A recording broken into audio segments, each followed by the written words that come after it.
Perhaps the appearance of this video comes as a surprise due to the message that I would not be fully evaluating Digimon Data Squad.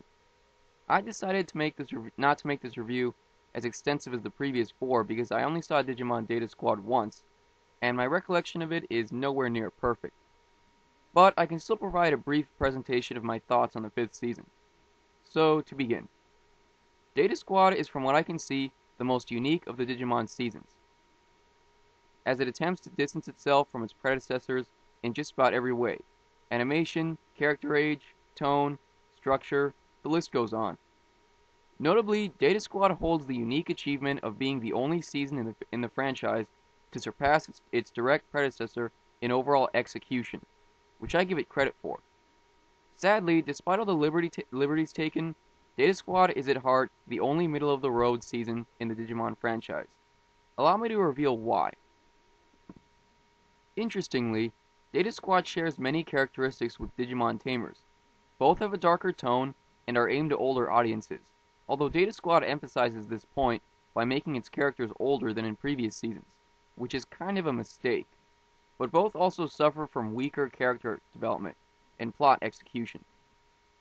The character development is particularly weak here, as some of the characters, like Yoshi, receive hardly any development at all. Others, like Keenan, it would have been preferable if they were not developed at all. Why on earth does each season from Tamers on have a character with a speech impediment? And the leader, Marcus, is undoubtedly the most flamboyant and arrogant lead character in the franchise. I really hated how Marcus's Digimon partner was Agumon, as it is an obvious ploy to ensnare some of the older fans. A lot of people are thinking this, so I am just going to say it. Agumon should be partnered with Tai, and no one else, period. But in addition to this, it has inevitably caused people to compare Marcus's Agumon to Tai's. I prefer the original one by far for many reasons, and that goes for all the evolutionary forms as well. Anyway, the human-Digimon relationships are some of the worst ever, with many of the Digimon seeing themselves as mere employees or servants.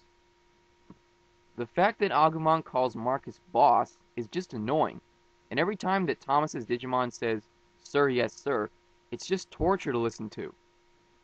As for the villains, they take forever to show up. First there is Saber Leomon, but he doesn't last long. And then there is Kurata, who is kind of interesting as he is the only genuinely evil human villain.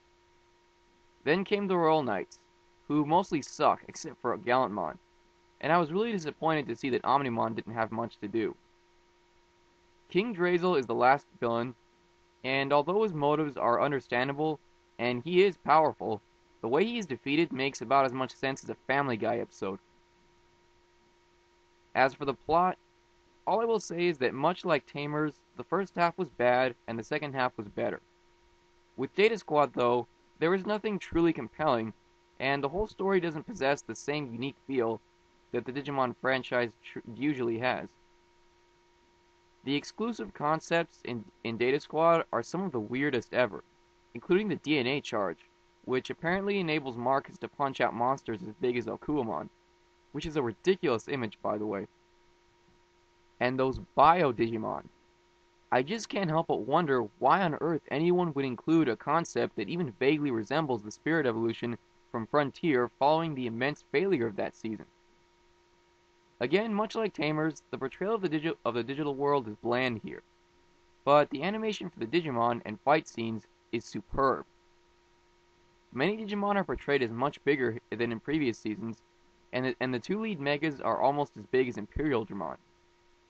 However, this season also has the annoying burst mode, which is made available to all the Digimon, which is very exasperating because it not only breaks an important precedent, but also is rather inexplicable and very rushed.